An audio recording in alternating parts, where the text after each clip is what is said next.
आज जो तुम्ही हा उपक्रम घेतला 1000 महिलांना रमजान किटचं वाटपाचं जे नियोजन केले दरवर्षीप्रमाणे तुम्ही यावर्षी हा उपक्रम राबवला, काय सांगता याला बाबत?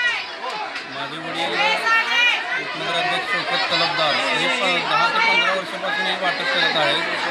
ते आम्ही शौकत तलबदार मेमोरियल फाउंडेशनच्या मार्फत रमजान किट वाटपचं आयोजन केलं होतं. मेमोरियल फाउंडेशनच्या वतीने गोरगरिबांना मदत करणे हेच उद्देश आहे आमचा.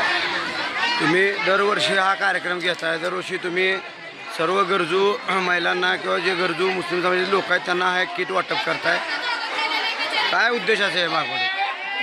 उद्देश म्हणजे काय, आमच्या इस्लाम धर्मामध्ये आहे जकात नावाने वाटप होतो आमचं.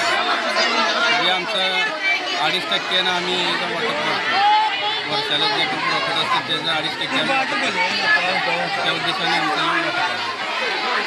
रमजान ईद निमित्त सर्व मुस्लिम बांधवांना शुभेच्छा कशा पद्धतीने देतात?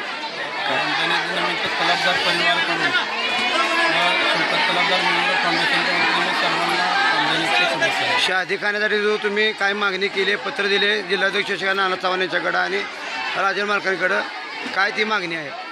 शादी खाण्याचा उद्देश माझे वडील उपनगराध्यक्ष असताना त्यांनी प्रयत्न केलं होतं, पण त्या जागेसाठी ते निधी माघारी गेलं होतं काही करण्यासाठी.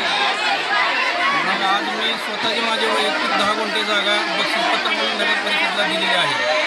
निधीसाठी मी मागणी राजन मालकाला आणि आदरणीय यशवंत त्यानं आणि जिल्हाध्यक्षांना केलेली आहे. ओके.